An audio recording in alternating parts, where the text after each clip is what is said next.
আমার সংসারে অনেক অশান্তি, শান্তি ফেরানোর কোনো মাধ্যম আছে কিনা? একজন মানুষ তার ঈমান ঠিক রাখতে প্রতিদিন কি কি আমল করা উচিত জানতে চাই। কবরের পাশে দাঁড়িয়ে ৪১ দিন সূরা ইয়াসিন তেলাওয়াত করলে কবরের আযাব মাফ হয়ে যায় কিনা? এরকম কথা লোকমুখে প্রচলিত আছে, কিন্তু কোরআন বা সুন্নাহর কোথাও এটা সাব্যস্ত হয়নি যে কবরের পাশে দাঁড়িয়ে ৪১ দিন সূরা ইয়াসিন পাঠ করলে কবরের আযাব মাফ হয়। তবে এটা ঠিক, সূরা ইয়াসিন কোরআনে কারিমে গুরুত্বপূর্ণ সূরা, এটা আমরা এমনি পাঠ করব। কবরের পাশে গিয়ে দাঁড়িয়ে ৪১ বার পাঠ করলে আযাব মাফ হয় এরকম কথা হাদিসে আসেনি। যেহেতু হাদিসে আসেনি, আযাবের বিষয়টা অদৃশ্য জগতের বিষয়। আমি কিভাবে নিশ্চিত হলাম যে আযাব মাফ হয়? সম্পূর্ণ মন গড়া এবং ভিত্তিহীন একটা বিশ্বাস। এটি সন্দেহাতীত ভাবে আমরা কোরআনে কারিমের তেলাওয়াত করব, সূরা ইয়াসিন অন্য সূরা তেলাওয়াত করব, মুর্দার পক্ষ থেকে তেলাওয়াত করে তার সওয়াব পৌঁছানোর জন্য চেষ্টা করব, কিন্তু কবরে গিয়ে এই সংখ্যক বার এটা পড়লে আর আযাব হয় না, এই কথা কোনো বিশুদ্ধ হাদিস দ্বারা প্রমাণিত নয়। আমার সংসারে অনেক অশান্তি, শান্তি ফেরানোর কোনো মাধ্যম আছে কিনা? ভাই, সংসারে অশান্তি দূর করবার জন্য কাউন্সিলিং এর দরকার। স্বামী স্ত্রীর মধ্যে বা বউ শাশুড়ির মধ্যে কার সাথে কার অশান্তি হচ্ছে, এই বিষয়গুলো নিজেদের মধ্যে বোঝাপড়া বাড়ানোর জন্য, সমস্যাগুলো দূর করার জন্য নানাবিধ কাউন্সিলিং এর উদ্যোগ হওয়া উচিত। মধ্যস্থতাকারীদের মাধ্যমে সমাধান করার চেষ্টা করা উচিত। আমাদের দেশে এই সমাধানের পথটা খুব একটা নাই। আমরা নিজেদের মধ্যে ঝামেলা তৈরি হলে, সেটা তৃতীয় পক্ষ কারোর শরণাপন্ন হলে ঝামেলা বরং আরো বাড়ে।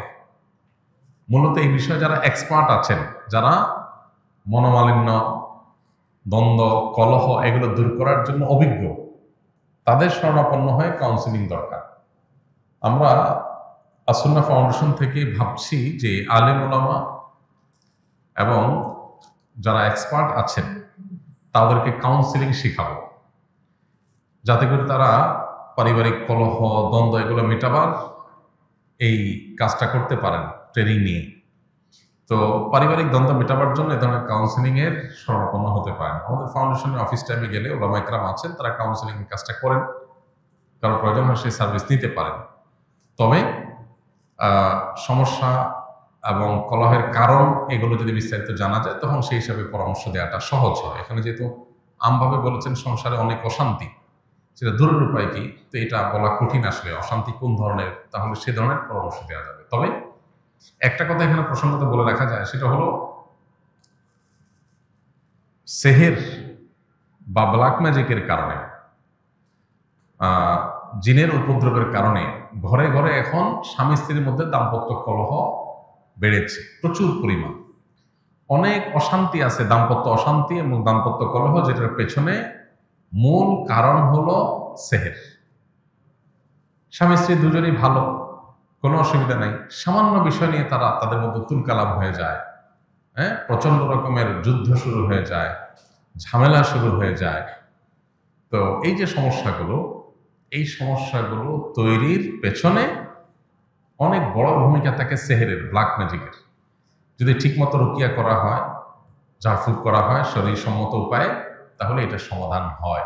এই জন্য এই ধরনের সমস্যা, এরকম কোনো স্পিরিচুয়াল সমস্যা আছে কিনা সেটা বের করা দরকার। এটার জন্য কোনো রাখি দিয়ে রুকিয়া করা যেতে পারে। পাশাপাশি একজন ব্যক্তি আল্লাহর রাস্তায় শহীদ হলেন, কিন্তু এই ব্যক্তি বহু মানুষের হক নষ্ট করেছেন, তাহলে তিনি কি শহীদি মর্যাদা পাবেন? বান্দার হক আল্লাহ তাআলা মাফ করবেন না, কারণ বেলাই না। অতএব কেউ আল্লাহর রাহে গিয়ে জীবন বিলিয়েছেন, এটা ভালো কাজ হলেও তিনি যে মানুষের হক নষ্ট করেছেন, সেটা খুবই গর্হিত কাজ, খুবই জঘন্য কাজ এবং খুবই গুনাহের কাজ। সেটার জন্য তার তওবা করতে হবে এবং তার পক্ষ থেকে তার ওয়ারিসরা অন্যের হক যেগুলো তার কাছে পাওনা আছে সেগুলো পরিশোধ করার উদ্যোগ নিতে হবে। তারপর আশা করা যায় আল্লাহ তাআলা তাকে মাফ করবেন। তবে কোনো কোনো বান্দা, তাদের প্রতি আল্লাহ তাআলা সন্তুষ্ট হয়ে গেলে তাদের বান্দার হকগুলোকে আল্লাহ তাআলা আদায় করে দেন কিয়ামতের ময়দানে। বিভিন্ন হাদিস থেকে সেটা বোঝা যায়। তাদেরকে সন্তুষ্ট করে আল্লাহ তাআলা ওই ব্যক্তিকে দায়মুক্ত করেন। এটা এক্সক্লুসিভ। একজন মানুষ তার ঈমান ঠিক রাখতে প্রতিদিন কি কি আমল করা উচিত জানতে চাই। আমাদের ঈমান যেন ঠিক থাকে, ঈমান যেন অটল অবিচল থাকে, ঈমান যেন নষ্ট হয়ে না যায়, সেজন্য ঈমানের পরিচর্যা করতে হয়, ঈমানের নবায়ন করতে হয়। প্রথমত ঈমান সম্পর্কে আমাদের প্রচুর পড়াশোনা করা দরকার। ঈমান নিয়ে বহু বই পুস্তক আছে, বাংলায় অনেক সুন্দর সুন্দর বই আছে ইমান নিয়ে। একটা বই আছে ইমান সবার আগে, আব্দুল মালিক সাহেবের বই। আরো বেশ কিছু বই আছে।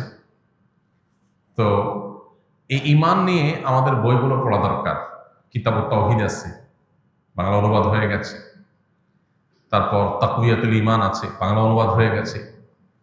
তো ঈমান নিয়ে আমাদের বইগুলো যত বেশি পাঠ করব, তত আমাদের ঈমান নষ্ট হওয়ার কারণ কি, ঈমানের জন্য ক্ষতিকর বিষয় কি, ঈমানের মূল বিষয়গুলো কি, সেগুলো আমরা জানতে পারবো। এগুলো যত বেশি জানা যাবে, তত বেশি ঈমান সেভ করতে পারবো, নিরাপদে রাখতে পারবো।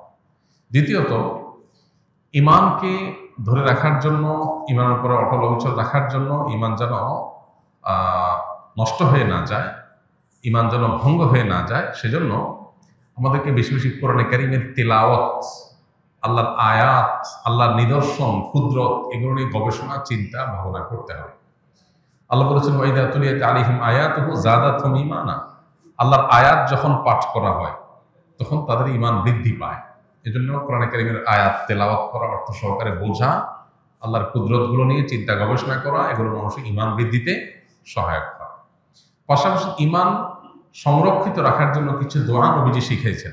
যেমন রব্বানা লা তুযিগ কুলুবানা বা'দা ইয হাদাইতানা ওয়া হাব লানা মিন লাদুনকা রাহমাহ ইন্নাকা আনতাল ওয়াহ্হাব। এটি কোরআনে কারীমের একটা দোয়া, যার অর্থ হলো, হে আমাদের রব, আমাদেরকে আপনি হেদায়েত দেওয়ার পর অন্তরগুলোকে আর বক্র করে দিবেন না, বিভ্রান্ত করে দিবেন না।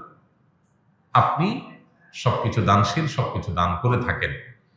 এখানে ঈমান যেহেতু আপনি দিয়েছেন আল্লাহ, আর আমি যেন বেঈমান হয়ে না যাই, আমি পথচ্যুত হয়ে না যাই, এই জন্য আল্লাহর কাছে দোয়া করা হয়েছে। এটা গুরুত্বপূর্ণ একটা বিষয়। অনেকেই আছেন ঈমানদার হয়ে পৃথিবীতে জীবন যাপন করেন, দুনিয়ার জীবন কাটান, কিন্তু একটা সময় আল্লাহ মাফ করুক, ট্র্যাক চেঞ্জ হয়ে বেঈমান হয়ে নষ্ট হয়ে যায়। বিশেষ করে গোটা পৃথিবীতে কিয়ামত যত নিকটবর্তী হবে, ঈমান ধরে রাখা তত চ্যালেঞ্জিং হবে, তত টাফ এবং কঠিন হবে। কারণ ঈমান নষ্ট করার জন্য হাজারো আয়োজন আছে, যেটাকে আমরা আমাদের জন্য উন্নতি, অগ্রগতির বিষয় মনে করি। তার অনেক কিছুই আছে যেগুলো আমাদের ঈমান হরণকারী বিষয়, মূলত শয়তানের দূরবর্তী প্ল্যানের অংশ। এই জন্য আল্লাহর কাছে পানা চাওয়াটা হলো ঈমান রক্ষা করার জন্য সবচেয়ে কার্যকর উপায়। আল্লাহ যেন হেফাজত করেন, সেজন্য দোয়া করতে থাকতে হবে। আল্লাহ আমাদের তৌফিক দান করুন।